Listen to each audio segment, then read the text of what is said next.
ओम श्री गणेशाय नमः। जय श्री कृष्ण। आज मैं श्रीमद् भागवत महापुराण के पंचदशों अध्याय के भावार्थों को पढ़ने जा रही हूँ, जिसमें जय विजय को सनकादिक का शाप के बारे में बताया गया है।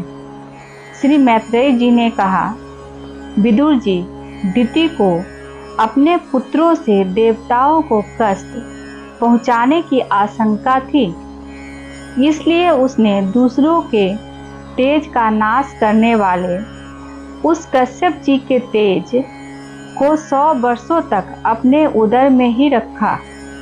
उस गर्भस्थ तेज से ही लोकों में सूर्यादि प्रकाश क्षीण होने लगा तथा इंद्रादि लोकपाल भी तेजहीन हो गए। तब उन्होंने ब्रह्मा जी के पास जाकर कहा कि सब दिशाओं में अंधकार के कारण बड़ी अव्यवस्था हो रही है। देवताओं ने कहा, भगवान, काल आपकी ज्ञान शक्ति को कुंठित नहीं कर सकता, इसलिए आपसे कोई बात छिपी नहीं है। आप इस अंधकार के विषय में भी जानते ही होंगे। हम तो इससे बड़े ही भयभीत हो रहे हैं। देवाधिदेव आप जगत के रचिता और समस्त लोकपालों के मुकुटमणि हैं। आप छोटे बड़े सभी जीवों का भाव जानते हैं। देव, आप विज्ञान बल संपन्न हैं। आपने माया से ही यह चतुर्मुख रूप और रजोगुण स्वीकार किया है। आपकी उत्पत्ति के वास्तविक कारण को कोई नहीं जान सकता। हम आपको नमस्कार करते हैं। आप में संपूर्ण भुवन स्थित है। कार्य कारण रूप सारा प्रपंच आपका शरीर है, किंतु वास्तव में आप इससे परे हैं। जो समस्त जीवों के उत्पत्ति स्थान आपका अनन्य भाव से ध्यान करते हैं, उन सिद्ध योगियों का किसी प्रकार भी हास नहीं हो सकता, क्योंकि वे आपके कृपा कटाक्ष से कृत्य हो जाते हैं तथा प्राण, इंद्रिय और मन को जीत लेने के कारण उनका योग भी परिपक्व हो जाता है। रस्सी से बंधे हुए बैलों की भांति आपकी वेदवाणी से जकड़ी हुई सारी प्रजा आपकी अधीनता में नियम पूर्वक कामानुष्ठान करके आपको बलि समर्पित करती है। आप सबके नियंता मुख्य प्राण हैं। हम आपको नमस्कार करते हैं। भुवन इस अंधकार के कारण दिन रात का विभाग अस्पष्ट हो जाने से लोगों के सारे कर्म लुप्त होते जा रहे हैं, जिससे वे दुखी हो रहे हैं। उनका कल्याण कीजिए और हम शरणागतों की ओर अपनी अपार दया दृष्टि से निहारिए। देव, आग जिस प्रकार ईंधन में पड़कर बढ़ती रहती है, उसी प्रकार कश्यप जी के वीर्य से स्थापित हुआ यह दिति का गर्भ सारी दिशाओं को अंधकारमय करता हुआ क्रमशः बढ़ रहा है। श्री मैत्रेय जी कहते हैं, महाबाहो, देवताओं की प्रार्थना सुनकर भगवान ब्रह्मा जी हंसे और उन्हें अपनी मधुर वाणी से आनंदित करते हुए कहने लगे। श्री ब्रह्मा जी ने कहा, देवताओं, तुम्हारे पूर्वज मेरे मानसपुत्र शनकादि लोकों की आसक्ति त्याग कर समस्त लोकों में आकाश मार्ग से विचरा करते थे। एक बार वे भगवान विष्णु के शुद्ध स्तंभमय सब लोकों के शिरोभाग में स्थित वैकुंठ धाम में जा पहुँचे। वहाँ सभी लोग विष्णु रूप होकर रहते हैं और वह प्राप्त भी उन्हीं को होता है जो अन्य सब प्रकार की कामनाएं छोड़कर केवल भगवत चरण शरण की प्राप्ति के लिए ही अपने धर्म द्वारा उनकी आराधना करते हैं।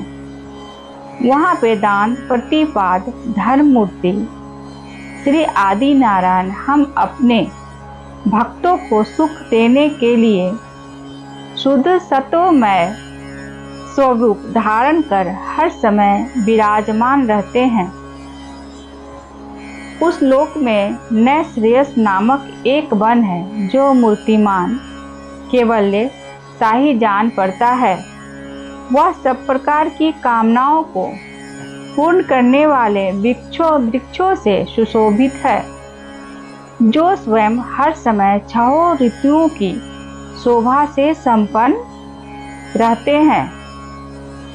यह विमानचारी गंधर्वगण अपनी प्रियाओं के सहित अपने प्रभु की पवित्र लीलाओं का गान करते रहते हैं, जो लोगों की संपूर्ण पाप राशि को भस्म कर देने वाली है। उस समय सरोवर में खिली हुई मकरंदपूर्ण वासंतिक माधवी लता की सुमधुर गंध उनके चित्त को अपनी ओर खींचना चाहती है, परंतु वे उनकी ओर ध्यान ही नहीं देते, वरन उस गंध को उड़ाकर लाने वाले वायु को ही बुरा भला कहते हैं। जिस समय ब्रह्मराज ऊंचे स्वर से गुंजार करते हुए मानो हरि कथा का गान करते हैं, उस समय थोड़ी देर के लिए कबूतर, कोयल, सारस, चकवे, पपीहे, हंस, तोते, तीतर और मोरों का कोलाहल बंद हो जाता है, मानो वे भी उस कीर्तनानंद में बेसुध हो जाते हैं। श्री हरि तुलसी से अपने श्री विग्रह को सजाते हुए और तुलसी की गंध का ही अधिक आदर करते हैं। यह देखकर वहाँ के मंदार, कुंद, कुरवक, तिलक वृक्ष, उत्पल, रात्रि में खिलने वाले कमल, चंपक, अर्ण, पुनाग, नागकेसर, बकुल, मौलश्री, अम्बुज, दिन में खिलने वाले कमल और परिजात आदि पुष्प सुगंध युक्त होने पर भी तुलसी का ही तप अधिक मानते हैं। वह लोग वैदुर्य, मरकत, मणि, पन्ने और स्वर्ण के विमानों से भरा हुआ है। ये सब किसी कर्म फल से नहीं, बल्कि एकमात्र श्री हरि के पाद पदों की वंदना करने से ही प्राप्त होते हैं। उन विमानों पर चढ़े हुए कृष्ण प्राण भागवत भक्तों के चितों में बड़े बड़े नितंबों वाली सुमुखी सुंदरियां भी अपनी मंद मुस्कान एवं मनोहर हास परिहास से काम विकार नहीं उत्पन्न कर सकती। परम सौंदर्यशालिनी लक्ष्मी जी, जिनकी कृपा प्राप्त करने के लिए देवगण भी यत्नशील रहते हैं, श्री हरि के भवन में चंचलता रूप दोष को त्याग कर रहती है। जिस समय अपने चरण कमलों के नुपुरों की झनकार करती हुई वे अपनी लीला कमल घुमाती है, उस समय उस कनक भवन की स्फटिकमय दीवारों में उनका प्रतिबिंब पड़ने से ऐसा जान पड़ता है मानो वे उन्हें बुहार रही हो।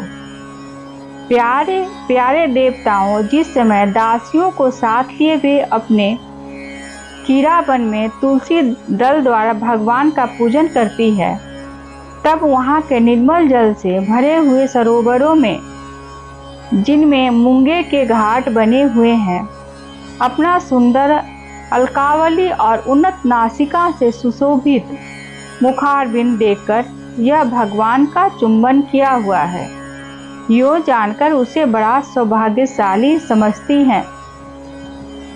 जो लोग भगवान की पाप पहाड़िनी लीला कथाओं को छोड़कर बुद्धि को नष्ट करने वाली अर्थ काम व काम संबंधिनी अन्य निंदित कथाएं सुनते हैं, वे उस वैकुंठ लोक में नहीं जा सकते। हाय, जब वे अभागे लोग इन सारहीन बातों को सुनते हैं, तब वे उनके पुण्यों को नष्ट कर उन्हें आश्रयहीन घोर नरकों में डाल देती है। आहा, इस मनुष्य योनि की बड़ी महिमा है। हम देवता लोग भी इसकी चाह करते हैं। इसी में तत्व ज्ञान और धर्म की भी प्राप्ति हो सकती है। इसे पाकर भी जो लोग भगवान की आराधना नहीं करते, वे वास्तव में उनकी सर्वत्र फैली हुई माया से मोहित है। देवाधिदेव श्री हरि का निरंतर चिंतन करते रहने के कारण जिनसे यमराज दूर रहते हैं, आपस में प्रभु के सूर्यस की चर्चा कर चलने पर अनुराग जन्य विहलता बस जिनके नेत्रों से अविरल अश्रुधारा बहने लगती है तथा शरीर में रोमांच हो जाता है, और जिनके से शील स्वभाव की हम लोग भी इच्छा करते हैं, वे परम भागवत ही हमारे लोकों से ऊपर उस वैकुंठ लोक धाम में जाते हैं, जिस समय सनकादि मुनि विश्वगुरु श्री हरि के निवास स्थान संपूर्ण लोकों के वंदनीय और श्रेष्ठ देवताओं के विभिन्न विमानों से विभूषित उस परम दिव्य और अद्भुत वैकुंठ धाम में अपने योग बल से पहुँचते हैं। तब उन्हें बड़ा ही आनंद हुआ। भागवत दर्शन की लालसा से अन्य दर्शनीय सामग्री की उपेक्षा करते हुए वैकुंठ धाम की 6 ड्योरियां पर करके जब वे 7वीं पर पहुँचे, तब वहाँ उन्हें हाथ में गदा लिए 2 समान आयु वाले देव श्रेष्ठ दिखलाई दिए, जो बाजूबंद कुंडल और किरीट आदि अनेकों अमूल्य आभूषणों से अलंकृत थे। उनकी 4 श्यामल भुजाओं के बीच में मतवाले मधुरों से गुंजायमान बनमाला सुशोभित थी तथा बाकी भौएं फड़कते हुए नासिका रंध्र और अरुण नैनों के कारण उनके चेहरे पर कुछ क्षोभ के से चिन्ह दिखाई दे रहे थे।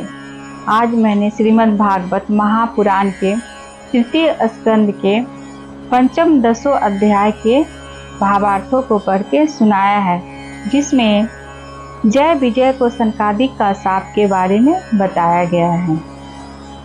जय श्री कृष्ण।